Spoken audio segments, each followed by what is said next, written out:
first thing you need to do is to turn on the system. In the main lab, you open the panel on the end of the computer table and locate the power switch.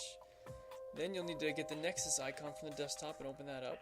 And that will have a tab in the middle on the bottom half of the screen labeled Data Management. That's where you can create a new project and a participant and have a new session for each participant. So the green dot up on the right side is where you can start that process with a new project, and then click on that and you get a new participant, and then you click that and you can put a new session in for each subject or participant. Once you've done that, you need to return to the main screen that you opened with the original icon, and you'll need to choose a marker setup. And that's what Dan is going to show us here. There's a lot that are pre-made, so you may need to talk to others in the lab that are familiar with these setups, and they can help you to know which one to use, or you can make your own, which is another video for another time. But Dan has already made one, and so he's selected that one already. And then you need to enter your subject's name.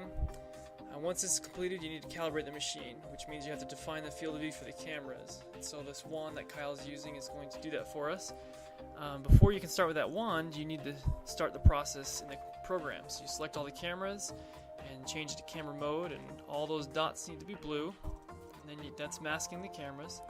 Then you can calibrate the cameras, and that's what Kyle was showing. So when all those little triangles in the corner disappear, that means the machine has captured what it needs to, and you'll see it in the bottom right side near all those green boxes there. It's starting to process that. And you have an image error in the bottom corner, and when it's all done, if that's above 0.15, you need to recalibrate so you didn't get it precise enough.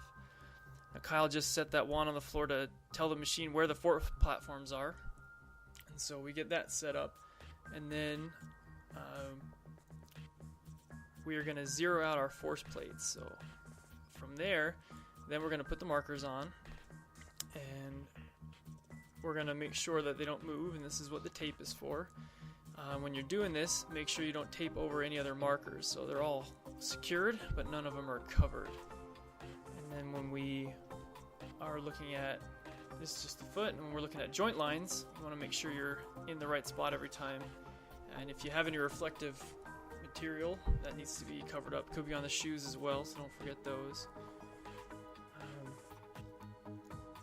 The static calibration is letting the camera see each marker that you place. It's a crucial step. So you need to make sure that all of the cameras are tracking all of your markers. So Kyle puts his arms up to avoid the markers being covered. And then once they're there, we look on the screen and see if we can see all the markers we want to see. And in order to check the ground reaction force readings, it's a good idea to zero out the force platforms again. So you open up the Graphs tab in the middle lower window of the program. So what Dan is doing is selecting the force in the X direction so we can remove all the other signals and see if we're reading what it hopes and what we want it to read. So you click and drag the window to zoom it out. This will help you to see if anything is causing a significant reading on the force plate. In this example, you can see we have a pretty quiet force to start with, quiet signal. So we had Kyle step on one of the plates to make sure it's reading what we want it to read, and then he'll step on the other. And then once that is all done, we can start collecting for our walking trials. So for us, it was important to have Kyle step in his normal gait pattern. So it took us multiple trials to make sure that he was able to stand squarely on each force plate during the gait, and to make sure that it was his normal walking pattern. So this part, you're going to show what the screen looks like during our walking trials. Okay, so this is where you can change the name of each trial if you want to, or any of that as well. So this is capturing and watching him walk through, and there's our force readout. Okay, and so once you do that, again, it's making sure that he had all of his foot squarely on one platform at a time and didn't miss anything. So again, you're going to want to look at the force data, and so he's going to get rid of everything but that one direction and to see what our force looks like. And he'll run through our trial, verify what he sees is what we were looking for. You can go frame by frame, that's just clicking and dragging the arrow.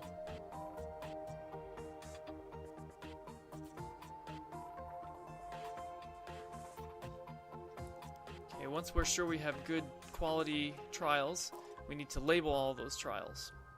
So that's where it matters which labeling program you got or you wanted to use. And so Dan is incredibly fast at labeling, as you can see. So he's going to do this really quickly.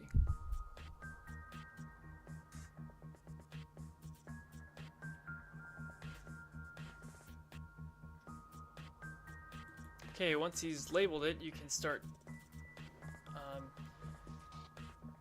the process for the walking trials. But the first part, so he saved it there, the first part you have to do is make sure that you've got it sent to your pipeline. And so we're going to make sure we don't want to send too much data. And so that's what he's going to do here, is just crop it to what we want, just a step or two before the force reading and a step or two after.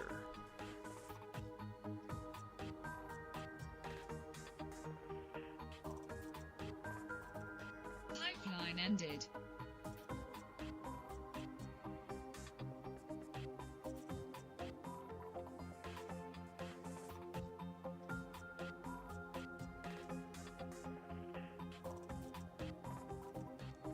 Okay, so once we get the right size file, we need to, like it says, reconstruct and label it. So that means you need to let the system identify in the walking trials all those labeled parts that you did in the static trial. So he can do this combined processing, and that'll move everything that he's already labeled from the static trial into our dynamic trial here.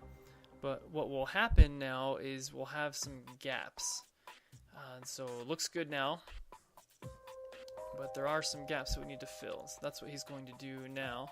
And what this is doing is he's telling the system when there's a plate that's there, it's basically telling him if you look at these three that he's selecting, then the fourth one should be in that spot. So it's kind of predicting where that marker that wasn't really seen very well by the system at that point in time, it's predicting where that fell on Kyle's body. So he's just filling these gaps right now.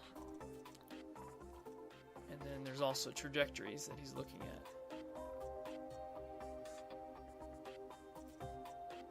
So as you go through, once you fill in all your gaps in the trajectories and get everything where there's no unlabeled trajectories or unlabeled gaps that you want to fill, and they just may be extraneous pieces. For example, if you had a reflective piece, that would show up as a marker here, and we don't want to label that one.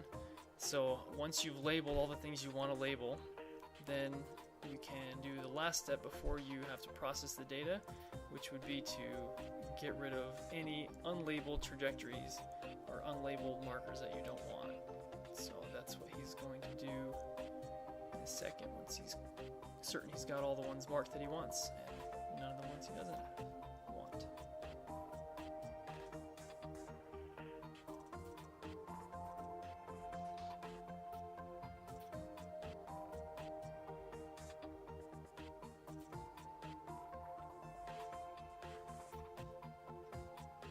So scrolling down under fill gaps, you're going to see all your options, and delete unlabeled trajectories will be our last step. Pipeline ended.